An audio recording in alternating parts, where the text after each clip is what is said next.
Take কোয়েশ্চেনের basic class নিয়ে আজকে আমরা আলোচনা করব। টেক কোয়েশ্চেন দেখো বিগত বোর্ড অ্যানালাইসিস করে নবম দশম অথবা এসএসসি পরীক্ষার্থীদের জন্য 100% কমন উপযোগী শীট।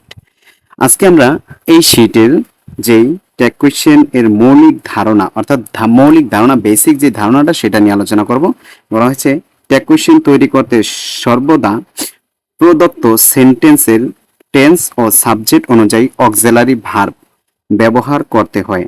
প্রদত্ত সেন্টেন্সে টেন্স এবং কি টেন্স অনুসারে কি করতে হবে, অক্সিলারি ভার্ব ব্যবহার করতে হবে এবং সেন্টেন্সটি যদি অ্যাফার্মেটিভ হয় তবে ট্যাগটি হবে নেগেটিভ।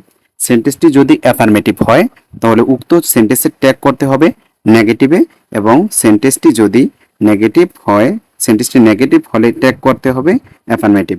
সেন্টেন্সটি যদি অ্যাফার্মেটিভ হয় আমরা তাহলে উক্ত সেন্টেন্সের ট্যাগ করব নেগেটিভ এবং সেন্টেন্সটি যদি নেগেটিভ হয় তাহলে উক্ত সেন্টেন্সের আমরা ট্যাগ করব অ্যাফার্মেটিভ।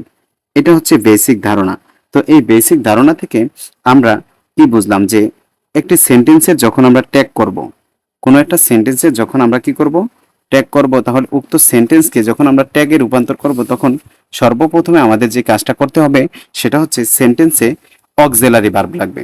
সেন্টেন্সে অক্সিলারি ভার্ব লাগবে এবং যদি সেন্টেন্সটা অ্যাফার্মেটিভ হয় তাহলে ওই সেন্টেন্সটাকে আমরা যদি ট্যাগ করতে চাই তাহলে নেগেটিভ করতে হবে এবং সেন্টেন্সটি যদি নেগেটিভ হয় তাহলে উক্ত সেন্টেন্সকে ট্যাগ করতে চাইলে আমরা অ্যাফার্মেটিভ ট্যাগ করব।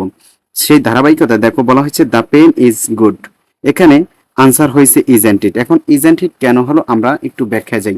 একটু দেখো আছে কি the pen is good, the pen is good. এখানে দেখো দ্য পেন ইজ গুড আছে, তাহলে আমরা এটাকে কি করতে পারি, এটাকে ট্যাগ করলে আমাদের কি দাঁড়াইতে পারে, কি দাঁড়াবে, এইটাকে যদি ট্যাগ করি দ্য পেন ইজ গুড। এখানে দেখো এই সেন্টেন্সে দ্য পেন হচ্ছে সাবজেক্ট, ইজ হচ্ছে ভার্ব। দ্য পেন হচ্ছে সাবজেক্ট, ইজ কি ভার্ব। যেহেতু সাবজেক্ট আছে এবং ভার্ব আছে, তো তোমরা যখন ট্যাগ করবা তাহলে তখন সর্বপ্রথমে লিখবা ইজ। তো অক্সিলারি ভার্ব কি আছে, ইজ। এখন এই সেন্টেন্সটি যদি অ্যাফার্মেটিভ হয় আনসার করবা নেগেটিভ, যে সেন্টেন্সটি যদি নেগেটিভ হয় আনসার করবা কি অ্যাফার্মেটিভ। আছে দ্য পেন ইজ গুড, যেহেতু এখানে ইজ আছে অক্সিলারি ভার্ব আর নেগেটিভ কোনো শব্দ নাই, no not never hardly scarcely few little, তো এখানে ইজন্ট লিখো, ইজেন্ট কি লিখবা ইজেন্ট। তারপরে দ্য পেন, দ্য পেন হচ্ছে একটি বস্তু, সাবজেক্ট, ব্যক্তি না। বস্তুর প্রোনাউন সবসময়ই ইট হবে, মনে রাখবা বস্তুর প্রোনাউন কি হবে, ইট হবে। তার মানে এটার আনসার হবে ইজেন্ট ইট।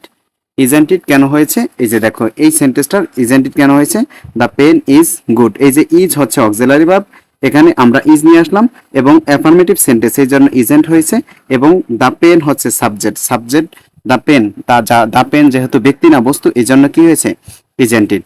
তারপর একটা আসো the pen is not good. তারপরে আসো আমরা যদি পুনরায় আবার লিখি the pen is not good. এখানে দেখো the pen is not good, আবার সেই একই একই সেন্টেন্স কিন্তু একটু ডিফারেন্স দেখো। এখানে কি আছে, দ্য পেন ইজ, ইজ আছে অক্সিলারি ভার্ব, তো তুমি কি করবা ট্যাগে প্রথমে ইজ লিখবা। ইজ লেখার পর এই যে নট আছে তার মানে এটার সাথে আর নট যুক্ত করবা না, যদি সেন্টেন্সে নট থাকে তাহলে এটার সাথে নট যুক্ত করবা না। তাহলে ইজ তারপরে নট বাদ যাবে, তারপরে দ্য পেন, দ্য পেন যেহেতু বস্তু, বস্তুর প্রোনাউন কি হবে, ইট হবে।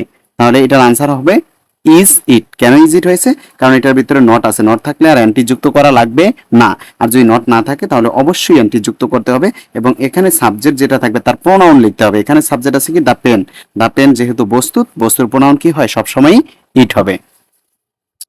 তারপরের এক্সাম্পলটা দেখো he is a good student. এখানে দেখো ইজ একটি অক্সিলারি ভার্ব, যেহেতু ইজ অক্সিলারি ভার্ব তার মানে আমরা লিখবো কি ইজ এবং সেন্টেন্সটি অ্যাফার্মেটিভ হওয়ার কারণে ইজেন্ট হয়েছে আর সাবজেক্ট আছে কি হি, ইজেন্ট হি হয়েছে এটার আনসার। তারপরের এক্সাম্পলটা দেখো বলা হয়েছে they were making a noise. এখানে ওয়ার একটি অক্সিলারি ভার্ব, তাহলে ওয়ার লিখলাম। এখন সেন্টেন্সটিতে no not never hardly scarcely কি কোনোটাই নেই, এই জন্য ওয়ারেন্ট হয়েছে ওয়ারেন্ট এবং দে এর দে। তারপরের এক্সাম্পলটি দেখো they can not drive a car. এখানে দে আছে subject, she can not drive a car. এখানে ক্যান নট একটি মডাল অক্সিলারি ভার্ব, এখানে ক্যান নট আছে তাহলে আমরা এখানে ক্যান বসাবো, যেহেতু নট আছে সেন্টেন্স যদি নেগেটিভ হয় ওই নেগেটিভ কথাটা বাদ যাবে, তাহলে এখানে ক্যানের ক্যান এবং সাবজেক্ট আছে কি শি, ক্যান শি। তারপরে দেখো the weather is dynamic. The weather is dynamic, এখানে দ্য ওয়েদার আছে, দ্য ওয়েদার হচ্ছে সাবজেক্ট, ইজ হচ্ছে ভার্ব।